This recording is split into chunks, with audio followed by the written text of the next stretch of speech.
Welcome to 1000 PS, welcome to the Austrian Alps, and welcome to one of the most important tests of 2024. The Royal Enfield Himalayan takes on the CFMOTO 450, both priced at 5.7, both two A compliant, which is going to be the winner.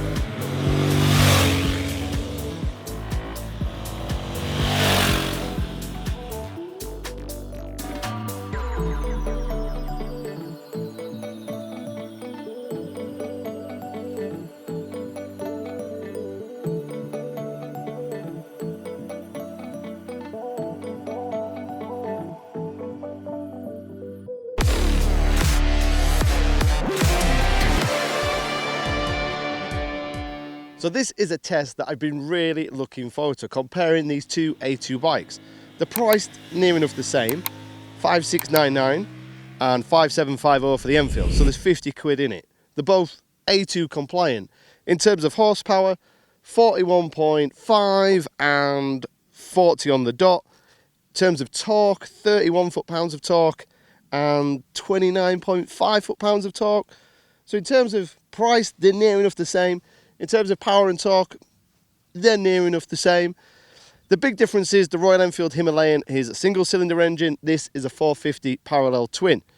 In terms of suspension travel, we've got 200mm of travel on the Himalayan and 200mm travel on the CFMOTO. In terms of wheel sizes, 21-inch front, 21-inch front. See where I'm going with this? Pretty much the same. In terms of weight, CFMOTO are quoting 175 kilograms dry and Royal Enfield are quoting 181 kilograms dry. So slightly heavier on the Royal Enfield, which I thought was a little bit unusual because that's a single cylinder and this is a parallel twin. In terms of adjustment, we've only got preload on the rear on the Royal Enfield and more adjustment on the CFMOTO. And finally, in terms of seat height, we've got 820mm on the CFMOTO and between 825 and 845 on the Royal Enfield Himalayan. So as you can see, they're very, very similar. It's almost as if one saw the other one's spec sheet before producing that bike. It was like CFMOTO secretly found out what Royal Enfield were doing, or Royal Enfield secretly found out what CFMOTO were doing.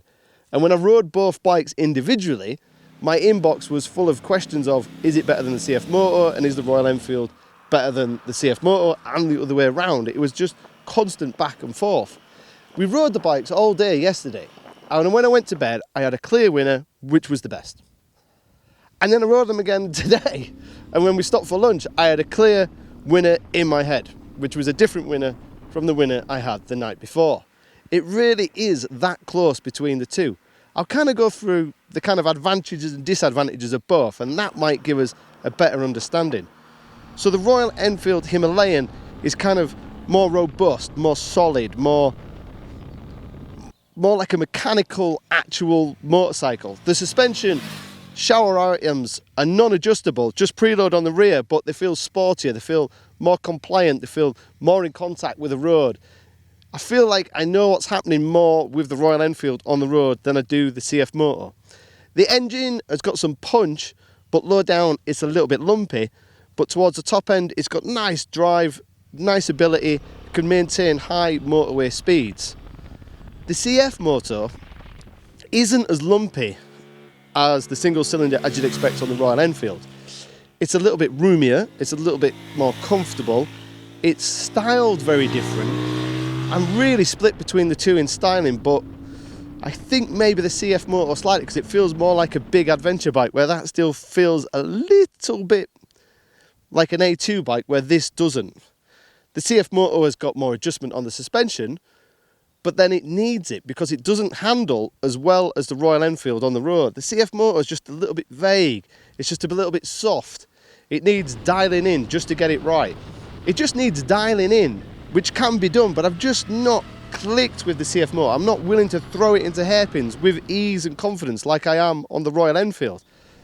So it's really splitting hairs between the two. If I was going to go up and down one of these beautiful mountain passes that we have here in Austria, then I would choose the Royal Enfield because it's got better brakes, I've got better feedback, I've got a sportier chassis.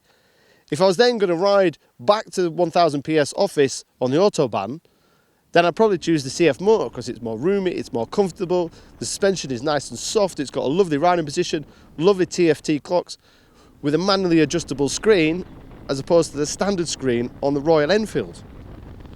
As I say, it's really difficult. I went to bed last night going, CFMOTO, it's got to be the winner. Don't care if it's made in China. They've both got kind of iffy tyres. I can ride round the brakes and I can set the suspension up. So it's the CFMOTO. Then I rode the Royal Enfield up a mountain pass this morning, chasing all the guys from 1000 PS on bigger bikes, and went, that is holding its own. That handles really well. The brakes are good. I've got rider modes. The throttle delivery is actually better. This is real kind of old school, one cable, quite snatchy, no rider modes, basic switch gear. I'm going with the Royal Enfield.